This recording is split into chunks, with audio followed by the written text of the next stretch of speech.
China's military ambitions are surging. Armed with non-nuclear hydrogen bombs that unleash fiery destruction and electromagnetic pulse weapons that cripple electronics, the PLA is redefining warfare. Coupled with a covert network of dual-use bases across the Pacific, Beijing's string of pearls threatens Taiwan's defenses and challenges U.S. dominance. From Taiwan's shores to the vast Pacific, China's high-energy arsenal and strategic hubs signal a bold bid for regional supremacy. According to a report by Hong Kong's South China Morning Post, SCMP, on April 20th, the People's Liberation Army, PLA, of China, through the 705th Research Institute of the China State Shipbuilding Corporation, CSSC, successfully tested a 2-kilogram explosive device based on magnesium hydride.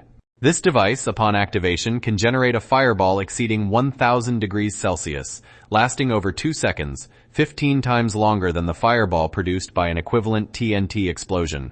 Since it does not involve nuclear materials, it has been dubbed a non-nuclear hydrogen bomb. According to Chinese defense researchers, the weapon uses magnesium hydride, a solid-state material that stores hydrogen. When triggered by conventional explosives, the material fractures into fine particles, releasing hydrogen gas that ignites and creates an intense fireball. Researchers wrote in a peer-reviewed paper published in the Journal of Projectiles, Rockets, Missiles, and Guidance, cited by SCMP, that the blast resembles the thermal effects of thermobaric weapons, though with a weaker pressure shockwave.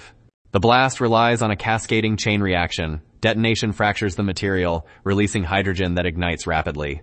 The combustion triggers further decomposition, keeping the fireball burning until the fuel runs out. Researchers stated that this process enables controlled thermal projection and wide-area damage. Analysts believe this bomb can destroy vehicles, neutralize drone swarms, and block access to critical areas. Its sustained high temperature can penetrate armor and buildings, making it a potential weapon for urban warfare and attacking defensive fortifications. If used in an attack on Taiwan, the sustained high-temperature fireball could clear Taiwan's defensive fortifications, destroy critical infrastructure, such as ports, airports, or command centers, without resorting to nuclear weapons, thus avoiding widespread international condemnation. The report notes that this weapon can burn down roads or destroy power stations, making it suitable for disrupting Taiwan's supply lines or logistical networks in limited conflicts. Until recently, researchers had only produced magnesium hydride in small batches in laboratories. However, China opened a production facility in Shanxi province this year with an annual capacity of 150 tons. This development makes large-scale deployment feasible. Researchers also stated that this material can be used in submarine fuel cells or long-range drones. The bomb reportedly does not use nuclear materials, thus avoiding restrictions under international nuclear treaties. According to SCMP, it is similar to thermobaric weapons, which have been widely criticized for their devastating impact on civilian areas, raising humanitarian and legal concerns. Additionally, China is aggressively developing high-power microwave HPM weapons. On January 14, 2025, SCMP reported that Chinese scientists tested an HPM weapon in a laboratory capable of generating an electromagnetic pulse, EMP, with an intensity comparable to a nuclear explosion, which can disrupt enemy electronic equipment. This weapon uses phased array transmission technology, allowing precise energy focusing to attack multiple targets simultaneously while avoiding self-damage from the pulse. Although not yet deployed in combat, the report highlights China's progress in directed energy weapons. In an attack on Taiwan, such an HPM weapon could disable Taiwan's radar, communication systems, and electronic equipment, posing a significant threat to Taiwan's C4ISR, command, control, communications, computers, intelligence, surveillance, and reconnaissance systems. These weapons are crucial in gray zone conflicts or electronic warfare before a full-scale invasion. Moreover, HPM weapons can target U.S. carrier strike groups or allied military electronic systems, complementing attacks by anti-ship ballistic missiles, such as the DF-21D, and enhancing the PLA's anti-access capabilities in a Taiwan Strait conflict. The U.S. has expressed significant concern over China's non-nuclear high-energy weapon tests, particularly the potential EMP effects of HPM weapons, which could threaten U.S. electronic warfare capabilities in the Indo-Pacific. In 2025, the U.S. plans to deploy similar HPM weapons in the Indo-Pacific, indicating escalating competition in directed energy weapons between the two powers. In fact, the US and China are engaged in a high-stakes race to build the world's first grid-scale nuclear fusion power facility, a competition that could shape the future of energy in the 21st century and potentially provide the Chinese Communist Party with the most advanced weapons in history. On December 4, 2020, China's HL-2M nuclear fusion device, dubbed the New Generation Artificial Sun, was unveiled at a research lab in Chengdu, eastern Sichuan province. Fusion reactors aim to generate energy by replicating the nuclear reaction process of the sun, fusing light atomic nuclei like hydrogen under extreme temperatures and pressures. Unlike nuclear fission, which releases energy by splitting atoms, fusion produces no greenhouse gases, generates far more electricity than expected, and creates minimal long-term radioactive waste. The potential of fusion energy is revolutionary. It could provide near-infinite carbon-free energy and reshape global energy markets. Often called the holy grail of clean energy, fusion can produce vast amounts of energy without emitting greenhouse gases or generating long-term radioactive waste, potentially becoming $1 trillion market by 2050. The U.S. first harnessed nuclear fusion in its 1952 hydrogen bomb test, but controlling plasma for power generation remains a challenge.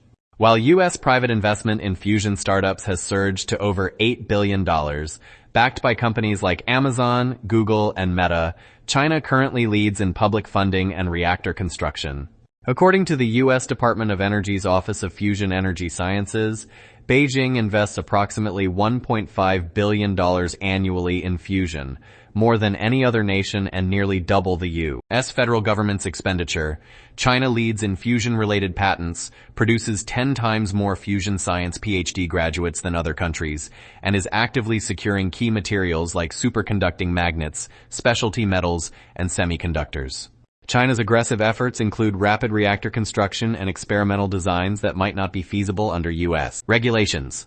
Satellite imagery from Planet Labs shows that China will build a large-scale laser fusion facility in 2024, located in the Mianyang Mountains of southwest China with a containment dome twice the size of those in the U.S. Experts believe this could be a fusion-fission hybrid nuclear power plant, a model more feasible under China's state-controlled system.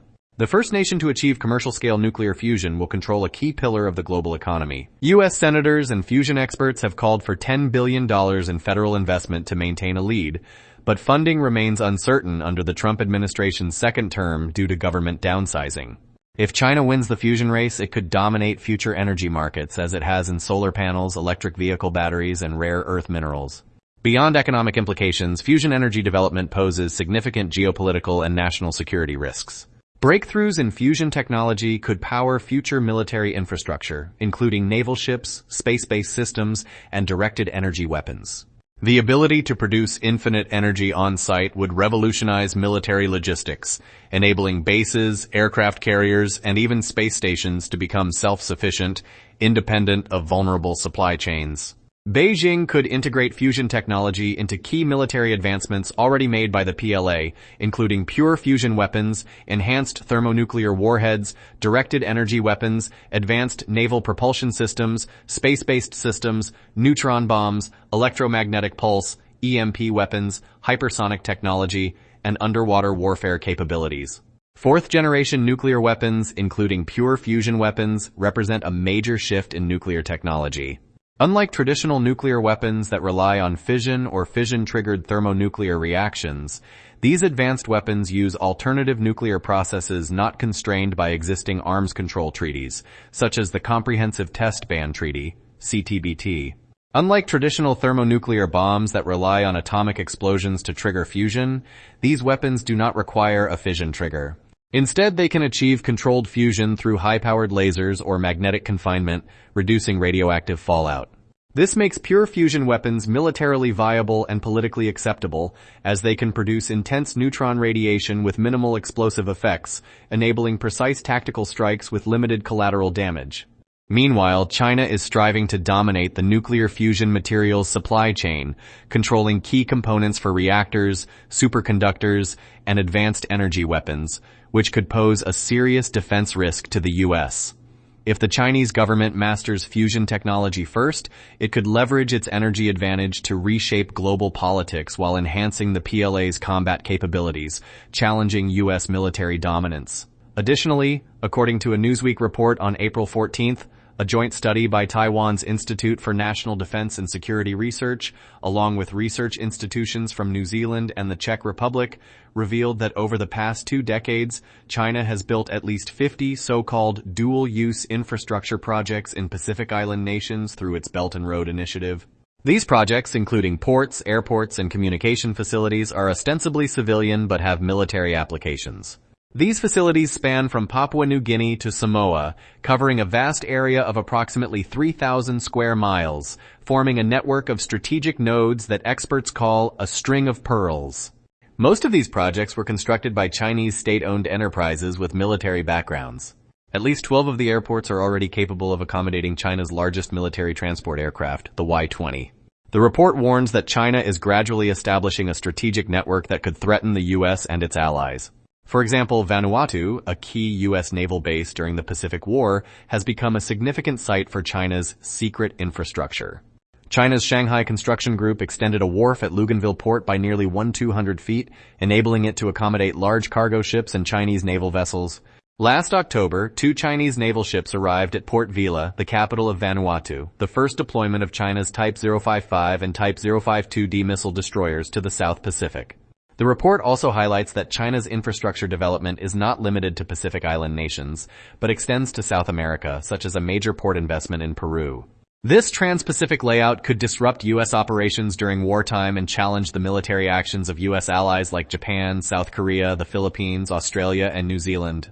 Shenming Shi, a researcher at Taiwan's Institute for National Defense and Security Research, stated, 中共现在如果要建立它的海上霸权 The Chinese Communist Party aims to establish maritime hegemony, which requires numerous overseas military bases. Currently, it only has formal bases in Djibouti and Ream Naval Base in Cambodia. The CCP seeks to establish military bases in the South Pacific to expand its operational range to the Central or Eastern Pacific, thereby securing maritime dominance in the Pacific. These hubs are located across 11 Pacific Island nations, accounting for 2/3 of the 18 member states of the Pacific Islands Forum. Of the projects listed by Newsweek, 26 are airport developments. According to sources, at least 12 airports can currently accommodate China's largest military transport aircraft, the Y-20. Some companies implementing these projects are under U.S. sanctions, such as China Communications Construction Company, CCCC, and Huawei Technologies Co. Ltd. Other notable companies include China Railway Construction Corporation, China Overseas Engineering Group, and China Civil Engineering Construction Corporation, all under China's Ministry of Railways, China Harbor Engineering Company, a subsidiary of CCCC, and China Hydropower Construction Group, a subsidiary of Power China. In summary, whether through the development of small-scale, non-nuclear high-energy weapon technologies or the construction of maritime transport and supply bases, the Chinese Communist Party is systematically and strategically advancing its agenda, posing a real and substantial challenge to the free world led by the U.S. During a congressional hearing on April 10th, Admiral Samuel J. Paparo, commander of the U.S. Indo-Pacific Command, USINDOPACOM, warned that the Chinese Communist Party is advancing its military modernization at an alarming pace, particularly in artificial intelligence, AI, hypersonic missiles, advanced missile systems, and space capabilities outpacing U.S. testing speeds. He noted that the PLA's anti-access area denial A2AD capabilities are designed to prevent U.S. forces from operating within the first and second island chains. Paparo revealed that the Chinese Communist Party is building combat ships at 3 times the speed of the U.S., 1.8, and its fighter jet production rate is 1.2.1. The PLA possesses 2,100 fighter jets and over 200 H-6 bombers, with long-range air-to-air missiles posing a significant threat. He assessed that over the past 20 years, the PLA's military strength has increased by 10 to 15 times, describing its modernization as a step change. He specifically noted that the Chinese Communist Party has the capability to challenge U.S. air superiority within the first island chain, though the U.S. can still contest air control through local windows. Paparo stated that 2027, the year Xi Jinping has demanded the PLA be prepared for major combat operations, is not a deadline, as the threat is imminent. The U.S. military must be ready to respond today, tomorrow, and next year. He urged abandoning the mindset of targeting 2027, emphasizing the need to enhance readiness immediately. The US and its allies, particularly in East Asia, including Taiwan, must now focus all efforts and race against time to prepare thoroughly to counter the increasingly severe challenge posed by Communist China. We welcome your thoughts and invite you to leave comments sharing your unique opinions and suggestions. Thanks for watching. We'll see you next time.